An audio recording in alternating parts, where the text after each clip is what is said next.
नहीं, अभी तक आपकी जबान बड़ी बड़ी थी, अभी तक, अब हमारी मतलब इस देश में हम 85% है, हमारी जबान भी नहीं निकलनी चाहिए। अब आप क्या हमारी जबान ही बंद करने का प्रयास करेंगे? फिर बोलिए, मैं चुप हूँ, बोलिए। नहीं, बोलिए रिजवी साहब, जल्दी से अपनी बात। नहीं, आप ही 85% है तो 85 जो है % बोलने का अधिकार। अब आप ऐसा पॉइंट मत दीजिए आचार्य जी जिनसे उनकी सुई अटक जाए। हमारे साथ स्टूडियो में हाजी नाजिम जी जुड़ गए हैं, आप मुस्लिम स्कॉलर, उनके पास हम वापस लौट रहे हैं। लेकिन आदत ये है कि रिजवी साहब जल्दी से 30 सेकंड इनको चुप नहीं कराएंगी। 30 सेकंड में आप अपनी बात पूरी करिए। आप टाइम वेस्ट कर रहे हैं, 30 सेकंड में अपनी बात पूरी करिए। नहीं, टाइम वेस्ट नहीं कर रहे हैं हम, बोला कीजिए, इन लोगों को थोड़ा सा, इन लोगों को भी लगाम लगाया कीजिए। क्या दोबारा बोलिए? साहब आपकी आवाज साफ नहीं आ रही, आप अपनी बात रखिए। इस फैसले को कैसे देखते हैं ये बताइए।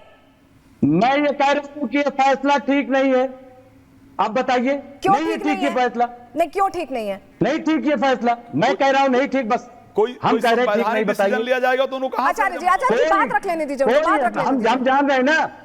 आप बताइए, अभी आसाम में बलात्कार कितने हुए, सिर्फ 2 महीने की रिपोर्ट बताऊं और पूरे 10 साल की रिपोर्ट बताऊं? रिजवी साहब, यहाँ पे चर्चा ये हो रही है कि अगर सदन के अंदर कामकाज के लिए कोई प्रावधान 1937 से चला आ रहा है तो वो बदला गया है। अब आप उसमें ये मत करिए कि बात लाहौर की हो, आप लंदन चले जाइए, ये मत करिए। हाजी नाजिम भी हमारे साथ जुड़े हुए हैं, मुस्लिम स्कॉलर। हाजी नाजिम जी, आपको चर्चा में मैं ले आ रही हूँ, जरा ये बताइए कि जब वो कहते हैं कि मियां को नहीं कब्जा करने दूंगा, तो वहां पर वो बांग्लादेशी मुस्लिमों की बात करते हैं। जब वो फैसला लाते हैं ऐसा जिससे बाल विवाह रुके, तब भी दिक्कत आती है। अब इस फैसले को लेकर आपका क्या कहना? मैं आपसे भी वही कहूंगी जो रिजवी साहब से कहा था, एक नागरिक के तौर पर, भारतीय नागरिक के तौर पर बताइएगा। हाँ देखिए, बिल्कुल, मैं भारतीय नागरिक, भारतीय मुस्लिम होने के नाते मेरी नैतिक जिम्मेदारी बनती है आपके चैनल के माध्यम से अच्छी बात पेश करूं ताकि देश के अंदर अच्छा संदेश जाए। देखिए, असम के मुख्यमंत्री को भारत के मुसलमानों से बड़ी मोहब्बत है, बेपनाह मोहब्बत है। इतनी बेपनाह मोहब्बत है कि 1951 में 12% को लेकर बड़ी चिंता होती थी उन्हें कि मुसलमान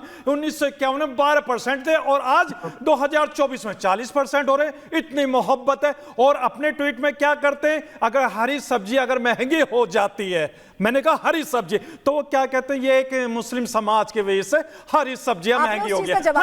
सुन लीजिए। और उसी के बाद ये कहते हैं कि अब देखिए, हम एक ऐसा कानून लेकर आए हैं जहां 18 और 21 की बात करते हैं और ये कहते हैं कि देखिए बाल विवाह और जो ये कहते हैं कि, हाँ सुन लीजिए आचार्य जी, ये बाल विवाह और नाबालिग बेटियों की जो शादी ब्याह होती है ये बंद करने के लिए, तो मैं इन्हें याद दिला दूं 18-21 का संविधान के से पहले कानून बना दे संविधान के तहत, और 18-21 का। अरे सुन लीजिए आचार्य जी, जब हाजी नाजिम बोलता है ना तो आप लोगों के पेट में दर्द होने लगता है। अच्छे डॉक्टरों से इलाज कराइए ताकि वो डॉक्टर आपको दवाई दे और पेट का दर्द बंद हो जाए। अरे सुन लीजिए आचार्य जी, जब हम लोग बात करते हैं तो हम लोगों को निशाने पर मत लीजिए।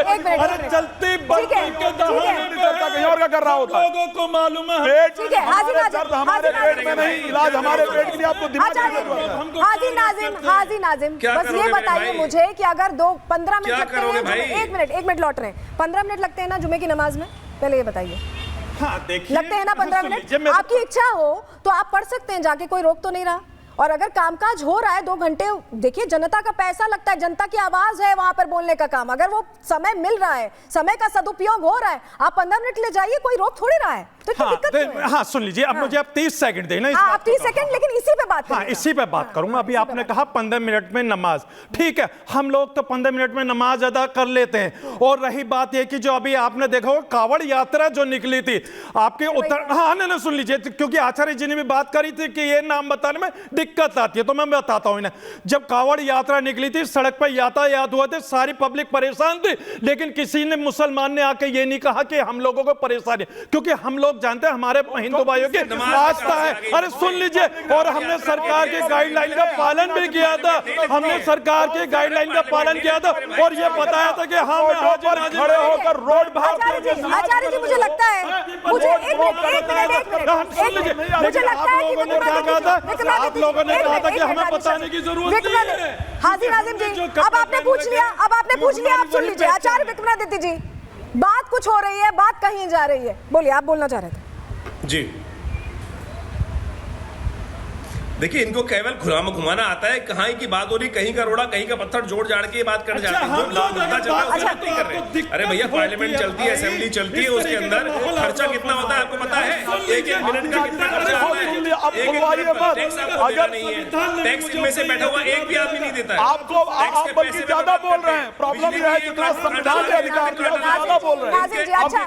अच्छा आचार्य जी, आचार्य विक्रमादित्य जी, ठीक है ठीक है हाजी जी, कम से कम यहाँ स्टूडियो में तो बोल ले। आप नंबर्स लेके जाइए, संसद भवन में हर जगह हर कोई बोलने देगा। एक मिनट नंबर्स लेके जाइए, हर कोई बोलने देगा, मौका सभी को मिलता है संसद के अंदर भी। लेकिन विक्रमादित्य जी जरा ये बताइए, हमने देखा बिहार में, आपको याद होगा जामताड़ा में, कुछ समय पुरानी बात कर रही हूं मैं, जब स्कूलों में छुट्टी शुक्रवार के दिन हो जा रही थी, रविवार की बजाय, ये भी हुआ था, इसको भी बदला गया, क्योंकि जो चीज जैसे चलनी चाहिए वैसे ही चलनी चाहिए। जब हम कह रहे हैं कि हम सेक्युलर हैं, हम एक देश के नागरिक हैं, हमारे लिए तो छुट्टी नहीं होती है। प्रदोष का व्रत है, कल छुट्टी करवा दीजिए आप सब जगह, आज बजबारा से आज छुट्टी करा दीजिए, ऐसा तो नहीं होता ना। बिल्कुल नहीं, ना तो कोई हिंदू मांगता है, ना इस बात ये जबरदस्ती खामखा बनना चाहते हैं और अपनी जो अहमियत दिखाने के प्रयास कर रहे हैं, वही समस्या का कारण है। मुझे बताइए कि इनको पता नहीं है कि खर्चा कितना आता है पार्लियामेंट को चलाने में, असेंबलीज को चलाने के लिए। अरे एसी पे भी जो टाका चोरी करके बिजली चलाने वाले लोग, जिनके घरों में बिजली का मीटर तक में चोरी होती है, जिनके इलाकों में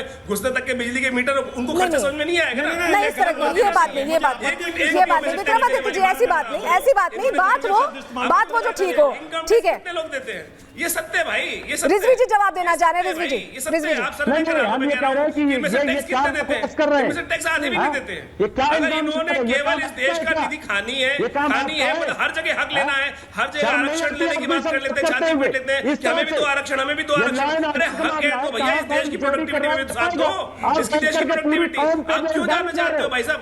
पार्लियामेंट को रुकवाना चाहते हो, हर जगह रुकवाएंगे, हर जगह रुकवाएंगे, रेलगाड़ी तक रुकवा देंगे। रिजवी साहब इतना बता दीजिए, कौन से देश में, मुस्लिम देशों के अलावा कौन से देश में ब्रेक दिया जाता है? चलिए ये बता दीजिए, फिर कहिए कि ब्रेक दिया जाए। सब देशों में एक ही चीज चलती है, काम चलता है, उस वक्त काम चलने की बात हो रही है, समस्या क्या है? ऐसा है भारत के अलावा कोई और देश बता दीजिए जो अपने आप को महान कहता हो। अरे आप ये तो देखिए, ये आप ऐसे बात करेंगे, उल्टे हाथ से कान पकड़ रहे हैं आप। इसीलिए क्योंकि हमारा देश महान, इसीलिए आप नहीं ऐसे मत करिए, रंगरेज साहब को ले आते हैं। सम्मान किया जाता है और सेकुलर लफ्ज इसीलिए आया है कि सरकारी सेक्युलर ही तो है, तभी तो यहाँ पर, तभी तो सेक्युलर सिविल कोड की बात हो रही है, उसमें भी सब चीजों को मानना पड़ेगा ना। देखिए हिंदू के लिए जो है, जो यहाँ पर ज्यूज के लिए है, जो क्रिश्चियंस के लिए कोई प्रावधान तो नहीं किया जाता, तो स्पेशली प्रावधान नहीं किया जा रहा, सब समान है, समानता की भावना है। हमें जरूरत महसूस हो रही है, हम डिमांड कर रहे हैं क्योंकि हमारी सरकार सेकुलर, हम डिमांड कर रहे हैं, मांग कर रहे हैं, और अगर सरकार मान जाती बहुत अच्छा है, नहीं मानती तो कोई बात नहीं है। नहीं, आपकी आवाज में दिक्कत आ रही है रंगरेज साहब, आपका एक काउंटर 30 सेकंड में बोलिए। हम अपनी प्रैक्टिस तो जारी रख सकते हैं ना, इसमें क्या प्रॉब्लम है? देखिए मैं कह रहा हूँ, ये सरकार क्या करती है, बार बार जो चीज़ें पहले से चलती आ रही हैं उसमें कंट्रोवर्सी करने का काम करती है, और ये दिखाती है कि हम मुसलमानों के कितने बड़े दुश्मन, और हम चाहते हैं कि उनको जो है सेकंड क्लास सिटीजन बनाना चाहते हैं। और भाजपा के अंदर ये बताइए, क्यों लगा कि समान अधिकार कर रहे हैं, दावा करते हैं, आप ये क्योंकि हिंदू मुस्लिम का समान अधिकार कर दिया इसलिए ना उनके पास कोई MLA है उनके पास मुस्लिम समाज का, और वो बात करते हैं हमारी, ये सब ये दिखाया जा रहा है पूरा परसेप्शन बना के।